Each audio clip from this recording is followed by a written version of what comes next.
Ciao a tutti, bentornati sul mio canale, bentornati a Samarcanda, spero stiate bene e oggi vi dirò quanto costa una vacanza in Uzbekistan.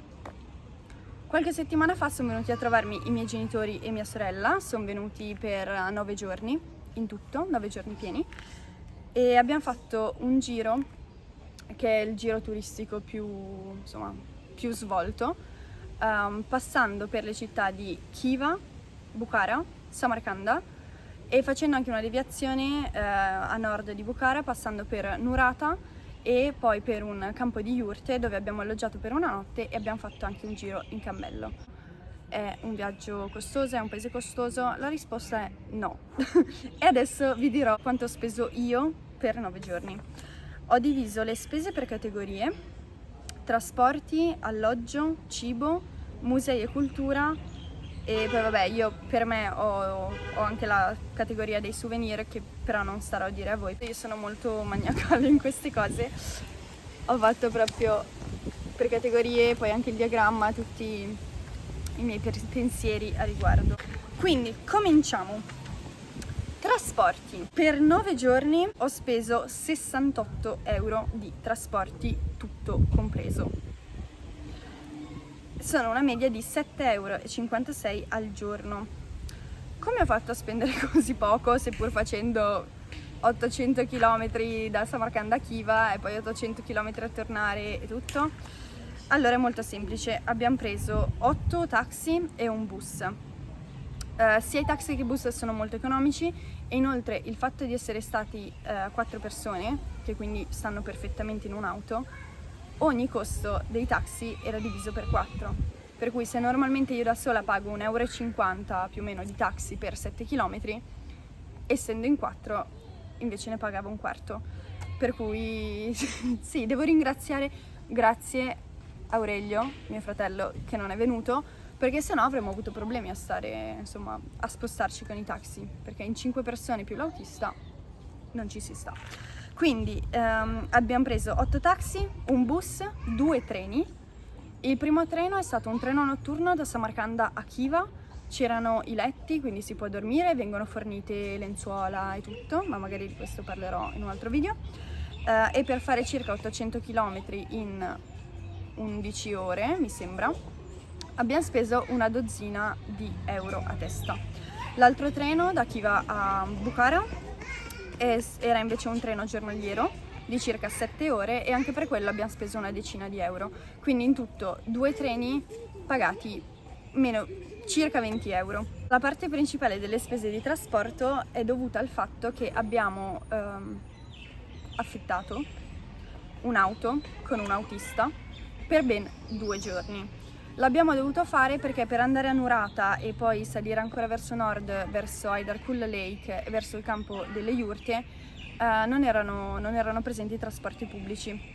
Per cui abbiamo optato per prendere un autista privato per 2 giorni, quindi per andare da Bukhara a Nurata e da Nurata al campo delle iurte e poi per tornare a Samarcanda il giorno dopo. Abbiamo percorso tantissimi chilometri, ci è costato 185 euro. Allora, 185 euro non sono pochi, però erano per 2 giorni, quindi 90 euro al giorno, e di nuovo il fatto di non essere sola ma di essere in 4 ha fatto sì che alla fine ognuno pagasse solo 23 euro a testa al giorno, che per avere un autista privato che guida, che sa dove andare, insomma, tu non ti devi preoccupare di niente, mi sembra un prezzo accessibile. Ovviamente se si è da soli o se si è in coppia si spenderà di più perché il prezzo dell'auto è sempre lo stesso. Per cui sì, venite in 4 persone in Uzbekistan così risparmiate. E ricapitolando, trasporti 68 euro per 9 giorni, direi bene. Passiamo al cibo. Il cibo qua è abbastanza economico, soprattutto mangiare fuori paragonato all'Italia, cioè è assurdo, perché per 9 giorni pieni io ho speso 53 euro di cibo, che sono una media di 5,88 euro al giorno, tutto incluso. Colazione, pranzo, merenda, cena, snack, bibite, tutto incluso. Abbiamo mangiato fuori al ristorante 11 volte, abbiamo fatto la spesa 2 volte, soprattutto quando eravamo qui a Samarcanda a casa mia. In media, mangiando fuori, abbiamo speso 4-5 euro a pasto a testa, e mangiando a sufficienza e mangiando sempre bene. Per i musei ho speso 30 euro per visitare 12 musei e sono una media di 2,5 euro a museo. Anche lì direi bene. Per l'alloggio, allora l'alloggio devo fare un attimo una spiegazione più dettagliata, perché visto che io vivo qui a Samarcanda per questi 2 mesi, ho un appartamento, per cui nei giorni in cui siamo stati qui abbiamo dormito tutti a casa mia, quindi senza avere spese di nessun tipo. Abbiamo dormito fuori 4 notti. Ah no, in verità abbiamo dormito fuori 5 notti. Una notte in treno, che quindi è stato gratis perché sì, abbiamo pagato solo il biglietto di treno. Una notte a Khiva, dove abbiamo pagato 32 euro in tutto, quindi abbiamo pagato 8 euro a testa per una notte. Era un hotel onesto, con il bagno in camera, ci stava. E poi abbiamo dormito 2 notti a Bukhara, dove abbiamo pagato leggermente di più, mi sembra una dozzina di euro a testa, perché di alloggio ho speso 73 euro per solo 5 notti, anzi 4 notti ufficiali, visto che quella in treno non conta. Ha fatto la differenza nel prezzo, che ha aumentato il prezzo, è stata la notte che abbiamo speso nelle iurte, perché in quel prezzo era in verità compreso non solo il pernotto nella tenda, bellissima tra l'altro, ma anche tutti i pasti e un giro in cammello di un quarto d'ora. Quindi io ho messo tutto il prezzo sotto la categoria alloggio, ma non è davvero così, solo che non sapevo come dividerla altrimenti, per cui fine.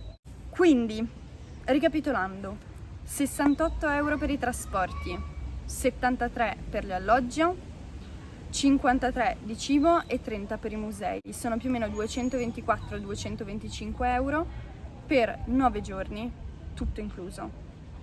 Tutto incluso. Chi viene deve aggiungere il costo per le altre 4 notti che noi invece abbiamo passato al mio appartamento, però a testa cioè di sicuro non sarà mai più di 100 euro. L'Uzbekistan, secondo me, da un punto di vista nostro italiano, anche per il cambio della valuta euro-sum, è molto vantaggioso. Direi che questa cosa è innegabile. E la cosa che costa di più è indubbiamente il volo, perché il volo, io ho monitorato i voli già 6 mesi prima di venire e il prezzo non è mai sceso sotto i 550 euro andata e ritorno. È sempre rimasto fra i 550 e i 650 euro.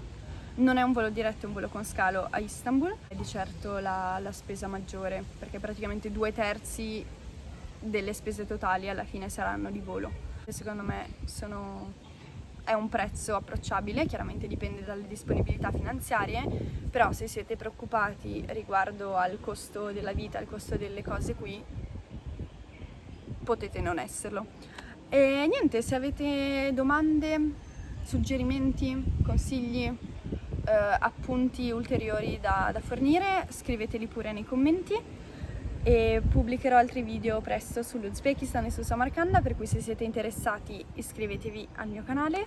E niente, spero di essere stata utile a qualcuno. Buona giornata, al prossimo video!